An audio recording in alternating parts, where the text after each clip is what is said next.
Hello everybody and welcome to a very special board game discussion / collection walkthrough video. This is something that I've alluded to a few times over the years where I've talked about my philosophy of collecting games, I've talked about how my tastes have changed over the years, and how I've expanded my collection in general. Now a few of you have asked very specifically, can you show us some of your games and how they look and all that kind of stuff, so that's exactly what we're going to do. I'm going to walk you guys through how I organize everything, how it looks, and just sort of give you guys a better full picture of what my collection looks like. In addition, I'll reiterate a few of the points about my philosophy of collecting and all of that kind of stuff as we go. So to start us off, when I first began collecting board games, I began with about 24 or so, and now I have just under 350. This has been over the course of about 10 or 11 years, so it's been quite a while, and in the last couple of years, I have had very little new purchases come in.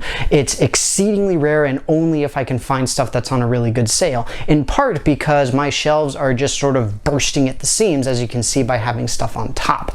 But effectively, my philosophy hasn't really changed. I don't like getting rid of games. I'm not one of the people who does the one in, one out type of thing that so many people do. Don't get me wrong, I totally respect it. I think it's a great way to do a collection, but for me, I'm just sort of like, man, my games, man, I'm not getting rid of them.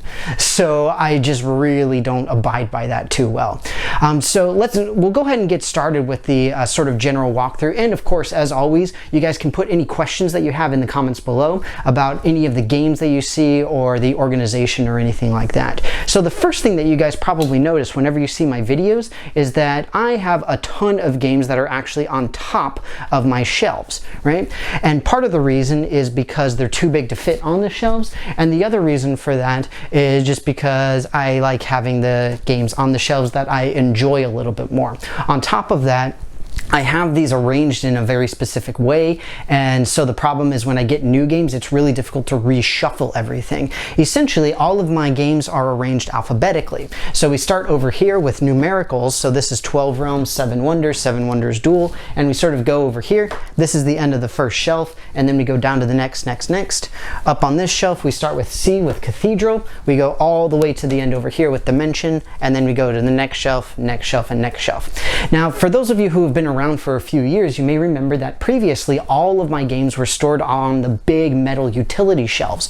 Now I've got everything on calyxes. I really enjoy the calyxes. I think it's a great fit. Even though I have to store the games vertically as opposed to flat, I don't think it's that big of a deal, and on top of that, if I really want to store something flat, I'll just put it on top.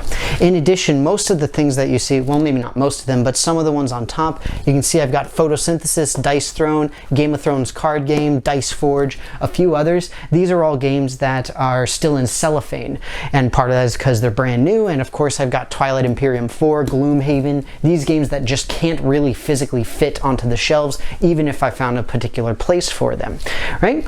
So this is essentially the new shelf that I've been showing you guys by and large for the last few months, but you may remember this is my old shelf over here. This is where I had started just after I moved to this this new place.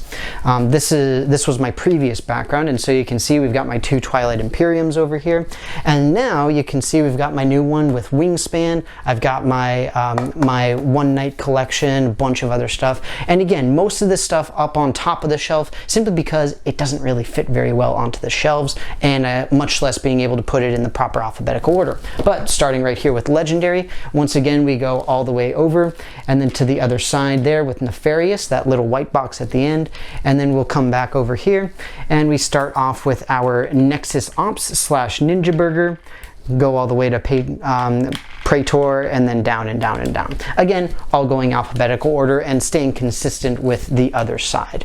As we go up over here, then you'll see in the top corner over there we've got a bunch of games. So one thing that I didn't mention on the other corner as well is that a lot of these games actually belong to my girlfriend. She's storing them in here as well. And so like these guys right here, My Little Scythe, Stuffed Fables, a few of these, some of the games that you may remember from my channel that I've discussed are actually hers.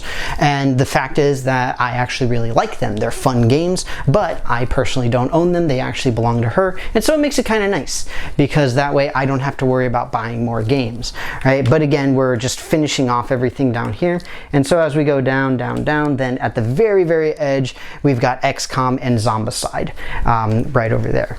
And of course over on our other shelf Here, let me just roll back over there real quick. So you can see we've got my life, Clue, all of that kind of stuff. Those are a combination of mine and my girlfriend's. And obviously we have our good friend Squirrel Girl right there. Yay! So the last thing that I wanted to show you guys is actually just under my desk. So underneath my desk is where I'm storing all of my smaller games in little baskets.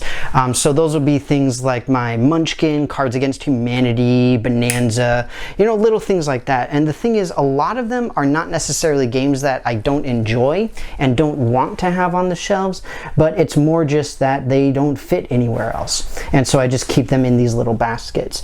So these are all filled to the brim. I used to have these on the Calyxes because these are the baskets that are designed to fit the Calyxes. But you can see, for example, right here, I've got my little rubber bands to hold some of the games together as needed, and a few other little things as well. For those rubber bands, you can see I've got one on Pandemic to hold it together because I've got all the expansions in there. Same thing for Race for the Galaxy right down there as well. But that's pretty much it as far as my collection walkthrough. Like I said, it's grown obviously very substantially from what it was before, so I'm really happy with it. I like what I have, and I'm glad to have it all, especially for game nights and all that kind of stuff. Whenever I go to the FLGS, I'll bring a nice big tub full of games of all different sorts. But with that, thank you guys very, very much for watching this special little discussion and walkthrough. And of course, please let me know any thoughts and comments you have below. In particular, I'm curious, as always, what your guys' personal philosophies are. Are you a one in, one out type of person? Do you keep everything you have? For example, your 2 copies of Twilight Imperium 3, if you have them, and all of that kind of stuff. You guys know I love to hear from you. And in addition, if you haven't done so already, please take a look at all my various social media pages and my Patreon page. With all those, you can interact with myself, my channel, and do all sorts of really cool stuff, and it's really fun as well. But with that, thank you very, very much again for watching. Hope that you enjoyed this video, and I will see you next time.